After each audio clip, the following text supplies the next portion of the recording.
So welcome to another lecture.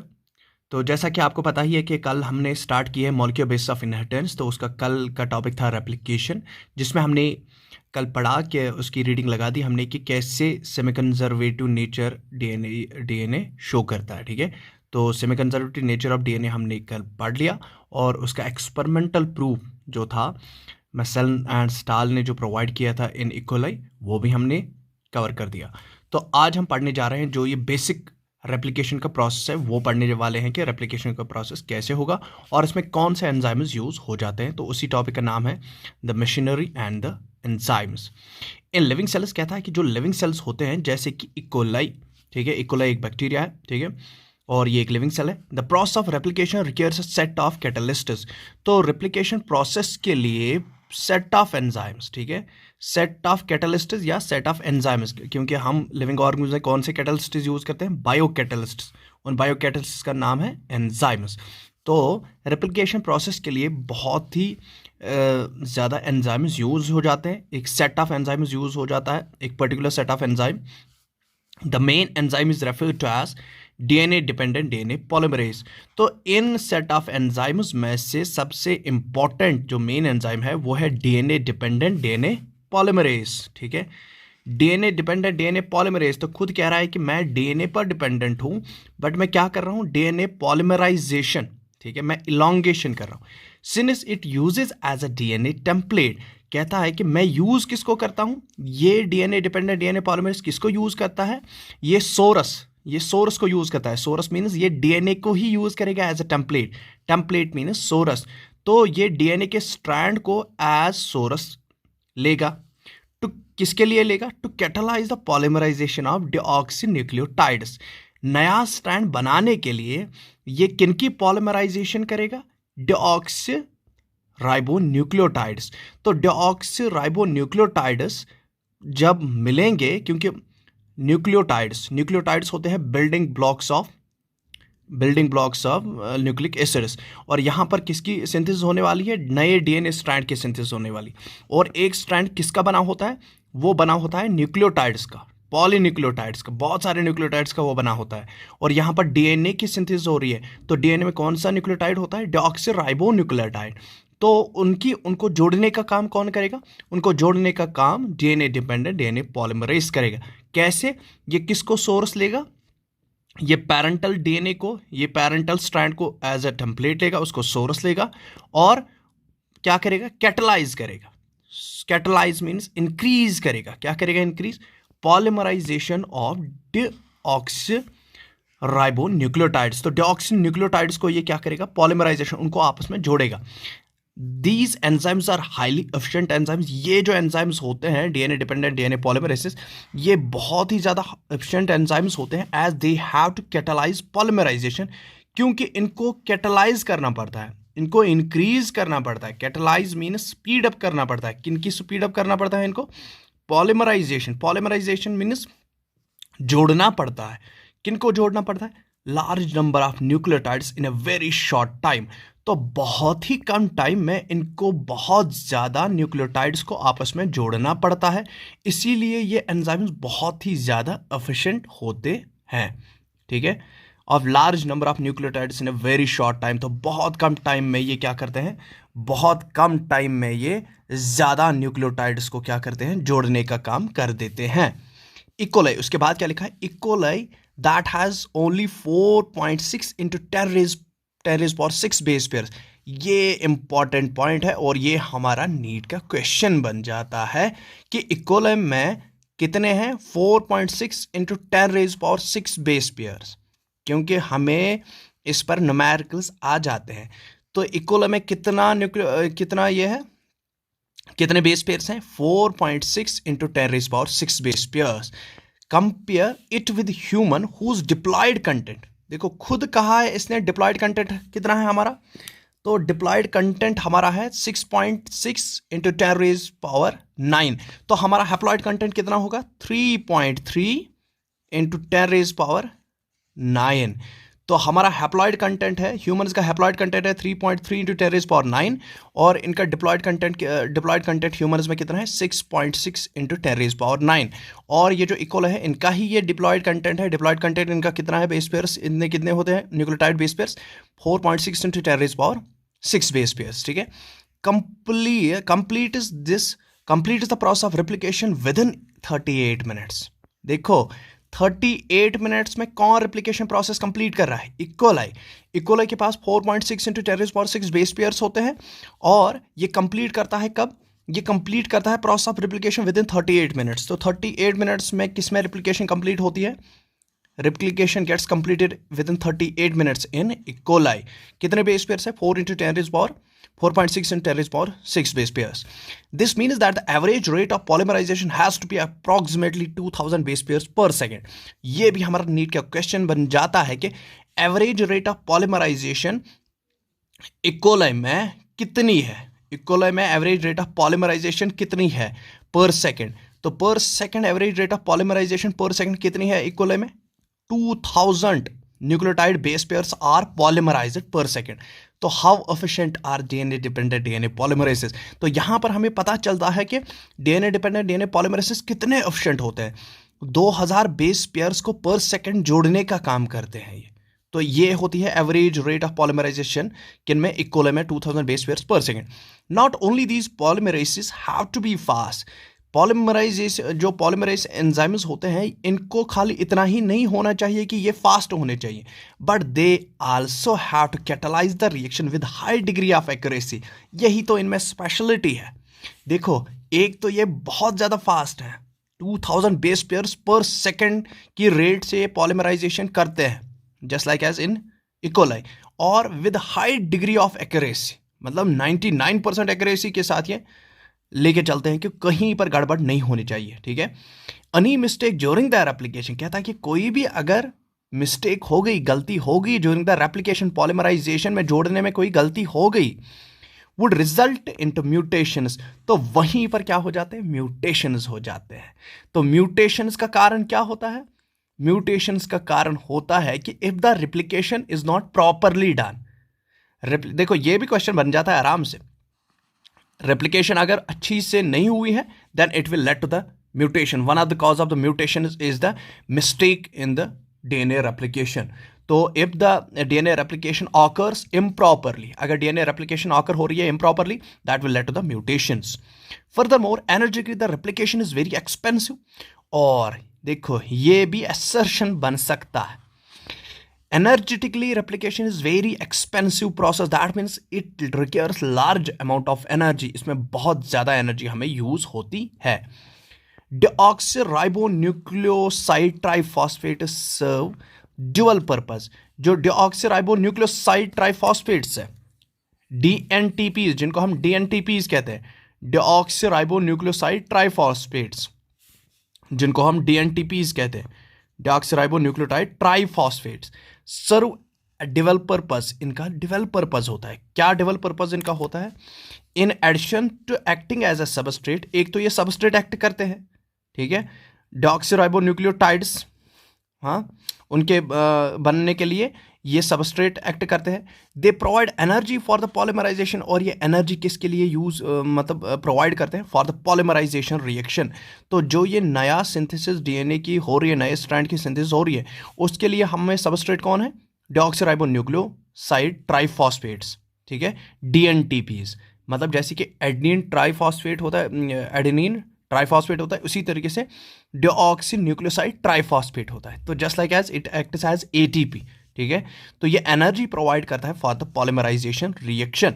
The two terminal phosphates in deoxynucleoside triphosphate are high energy phosphate same as in case of ATP। देखो ये question हो जाता है आराम से, जो कहता है कि दो टर्मिनल फॉस्फेट्स, किसमें दो टर्मिनल फॉस्फेट्स होते हैं, deoxynucleoside ट्राइफॉस्फेट में। तो deoxynucleoside ट्राइफॉस्फेट में दो टर्मिनल फॉस्फेट्स होते हैं, एक तो इसमें फॉस्फेट होता है और दो फॉस्फेट होते हैं, are high energy phosphate same as in case of ATP।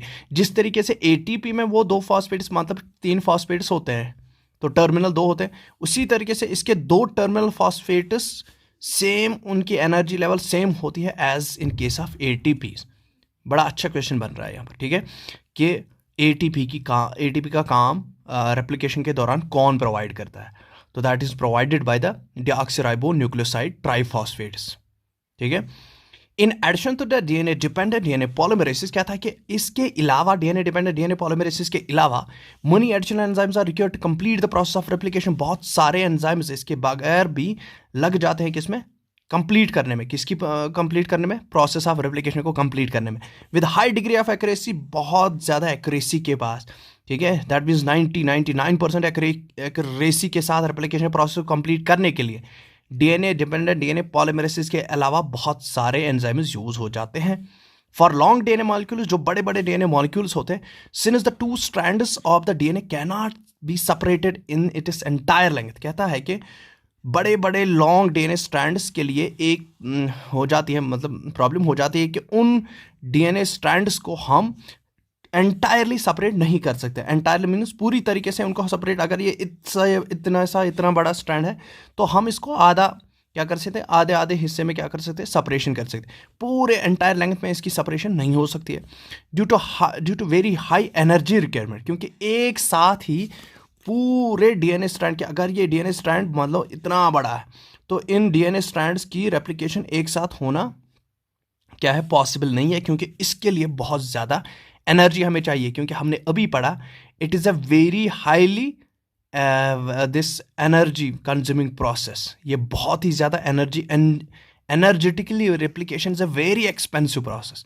मतलब इसमें बहुत ज़्यादा एनर्जी लगती है। तो अगर बहुत ज़्यादा लंबा डीएनए स्ट्रैंड्स होंगे तो उनकी रेप्लिकेशन एट अ टाइम कर पाना बहुत ही ज़्यादा मुश्किल होता है। क्यों मुश्किल होता है? Due to very high energy requirement. और देखो हर किसी लाइन में यहाँ पर ऑब्जेक्टिव्स हैं, हर किसी लाइन, तो यहाँ पर भी ऑब्जेक्टिव बन जाता है कि due to very high energy requirements the DNA can not be, long DNA strands can not be separate, can not be replicated and can not be separated in entire length. That is why, क्यों हम उनको separate नहीं कर सकते हैं? क्योंकि replication can't be possible because replication requires a very large amount of energy.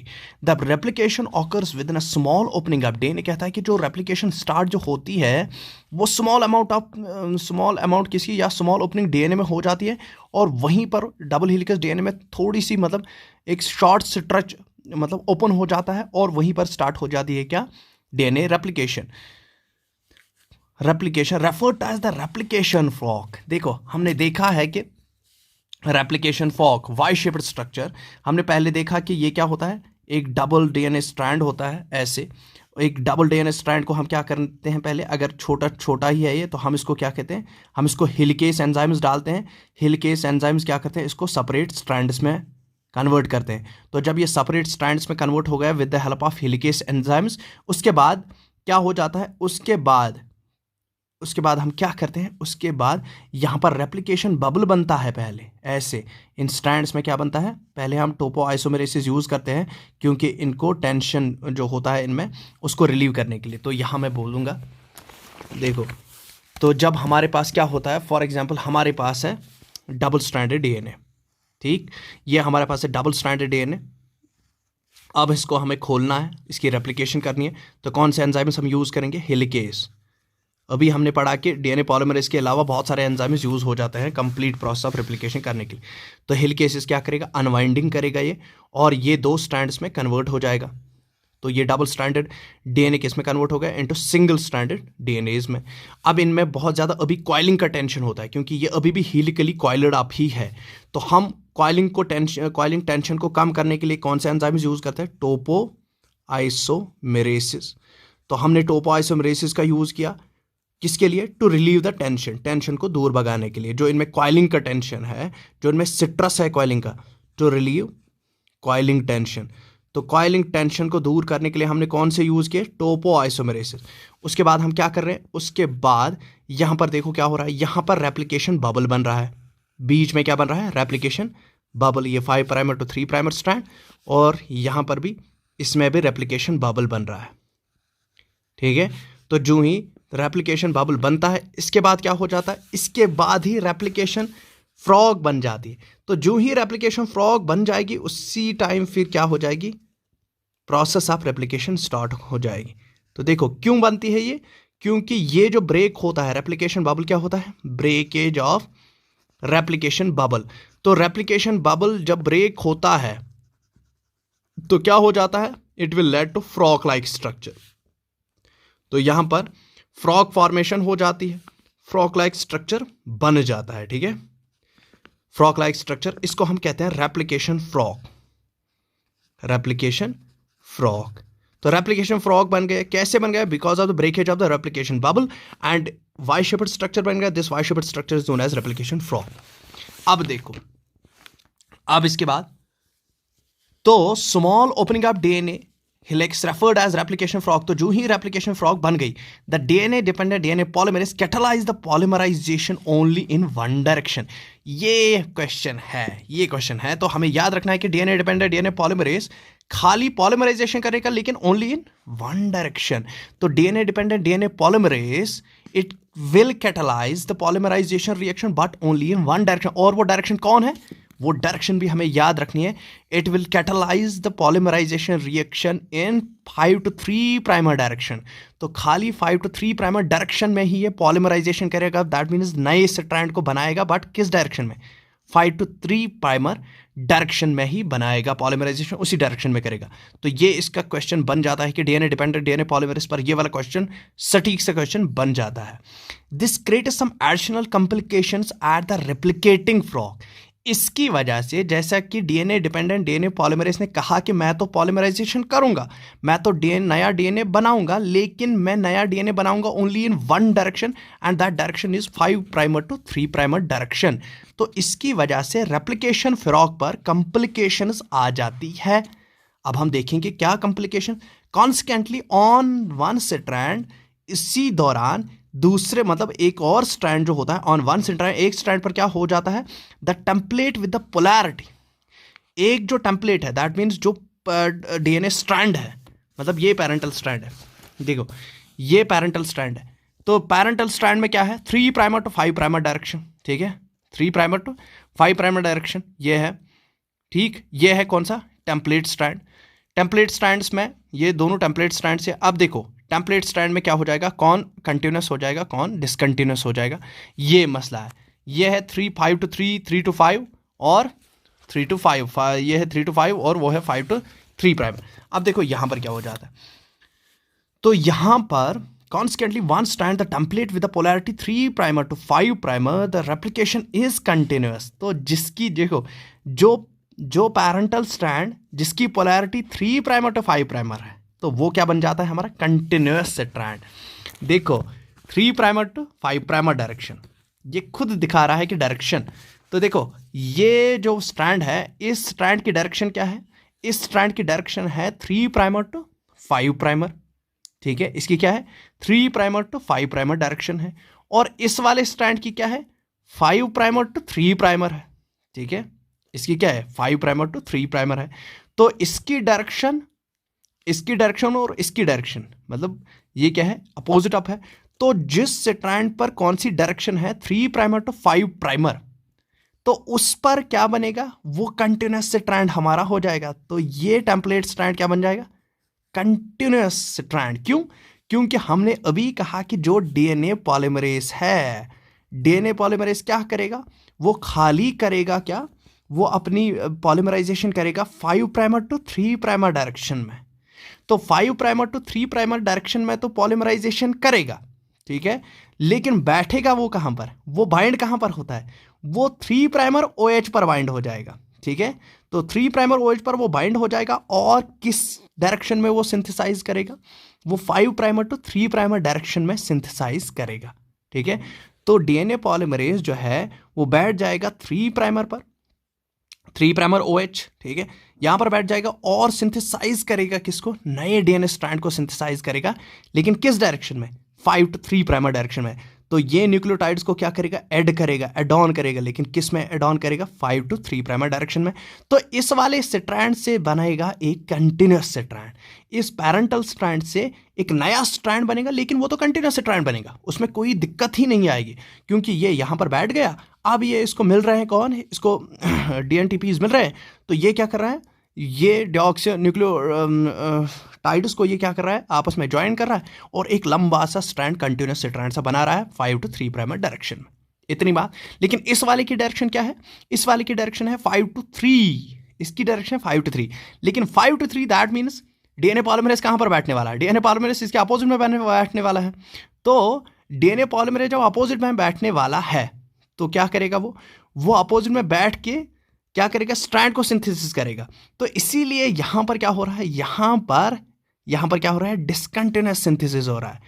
Discontinuous synthesis मतलब कि यहां पर डायरेक्शन ही अपोजिट है, यहां पर पैरेंटल स्ट्रैंड की ही डायरेक्शन अपोजिट है।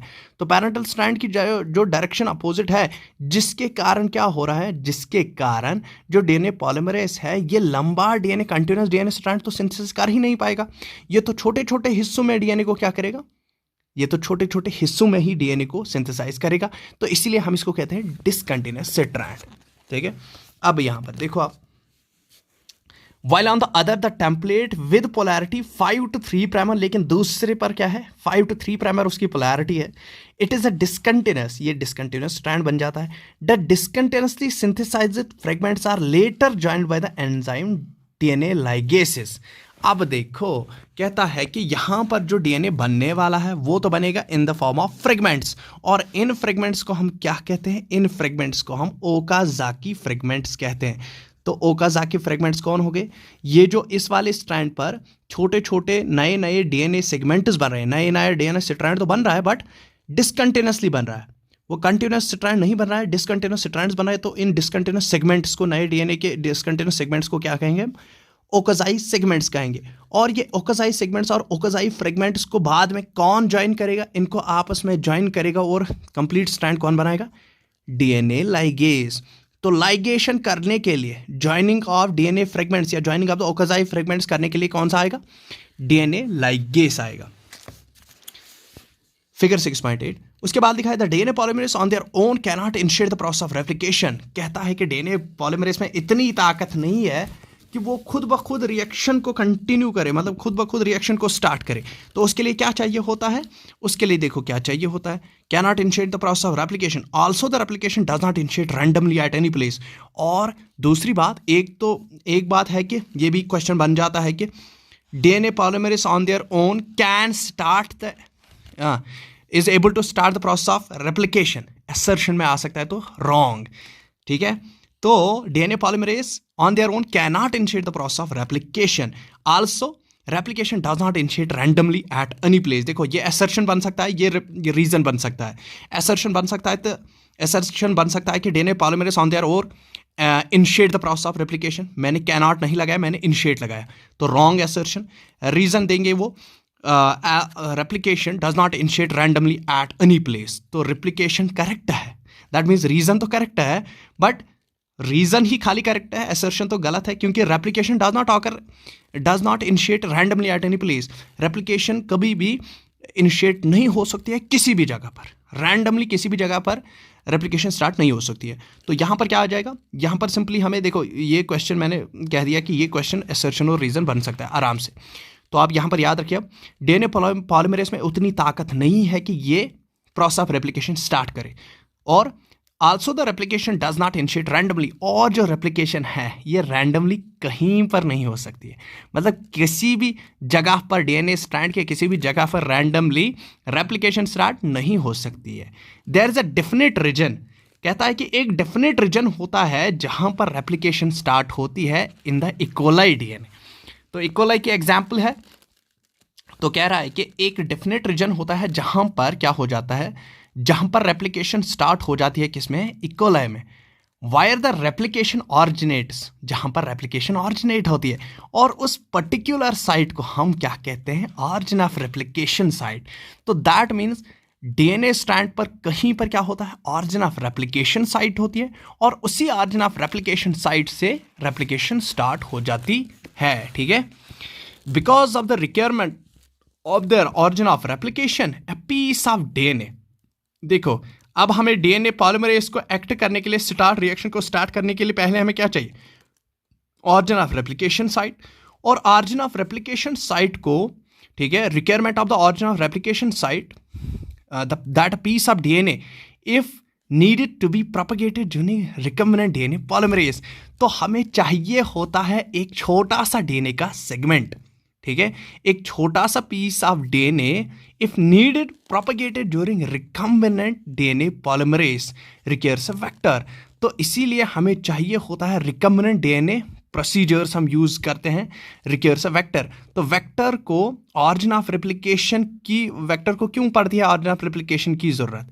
क्योंकि उसमें रेप्लिकेशन तभी पॉसिबल है जब ऑरिजिन ऑफ रेप्लिकेशन होगा that a piece of small DNA, उसमें एक स्मॉल पीस ऑफ डीएनए होता है that is acts as the replication. और if needed to be propagated, अगर हमें वेक्टर को यूज करना है ड्यूरिंग रिकम्बिनेंट डीएनए प्रोसीजर्स, तो हम वेक्टर को यूज करते हैं कब? ड्यूरिंग रिकम्बिनेंट डीएनए प्रोसीजर्स, ठीक है। तो अगर ये कह रहा है कि एग्जाम्पल दे रहा है कि जैसे कि हम वेक्टर्स को अगर यूज़ करना चाहेंगे किसमें, रिकम्बिनेंट डीएनए टेक्नोलॉजी में, तो हमें वेक्टर्स में देखना पड़ता है कि origin of replication piece of DNA है कि नहीं, ठीक है। The vectors provide the origin of replication. तो इसीलिए फिर वेक्टर्स क्या प्रोवाइड करते हैं हमें? Origin of replication. तब जाके हम क्या कर सकते हैं, उनको यूज़ करते हैं इन ए रिकम्बिनेंट डीएनए टेक्नोलॉजी प्रोसीजर में। Further, not every detail of replication is understood well. कहता है कि हर कोई डिटेल रेप्लिकेशन में पूरी तरीके से हम समझ नहीं पाते हैं। In eukaryotes the replication DNA takes place at S phase of the cell cycle. ये भी हमें पता है कि S phase of cell cycle में क्या होती है, यूकैरियोटिक सेल्स में रेप्लिकेशन प्रोसेस हो जाती है, जहां पर अमाउंट ऑफ डीएनए डबल हो जाता है, 2n से 4n हो जाता है। The replication of DNA and the cell division cycle should be highly coordinated। कहता है कि रेप्लिकेशन और सेल साइकिल, जो सेल डिवीजन होता है, एम फेज में जो सेल डिवीजन होता है, ये दोनों आपस में रिलेटेड है, कोऑर्डिनेटेड है, ठीक है। ये कोऑर्डिनेटेड, हाईली कोऑर्डिनेटेड मैनर में होने चाहिए। अगर इनमें कोऑर्डिनेशन नहीं रही तो that will not let the cell will not divide, ठीक है, वहां पर सारा फेलियर ही होगा। A failure in cell division after DNA replication results in polyploidy. कहता है कि अगर replication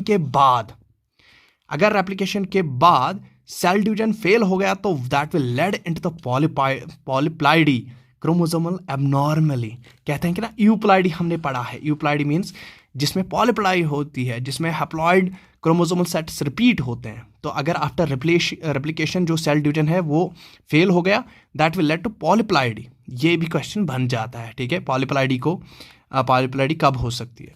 You will learn the details and the origin of and the nature of origin and the process occurring at the site in higher classes।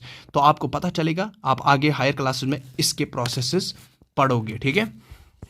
तो this was all about the DNA replication, ठीक। जहाँ पर मैंने कहा कि जैसे कि DNA polymerase पर ये डीएनए डिपेंडेंट डीएनए पॉलीमरेज पर क्वेश्चंस बन सकते हैं, या इकोलाई के इस डिप्लॉयड और हमारे ह्यूमन डिप्लॉयड कंटेंट पर बन सकता है। इकोलाई के रेप्लिकेशन कितने टाइम में कंप्लीट होती है ये, या पॉलीमराइजेशन जो होती है, पॉलीमराइजेशन रेट उनमें कितनी होती है। बहुत सारे क्वेश्चन इस टॉपिक में बनने वाले हैं।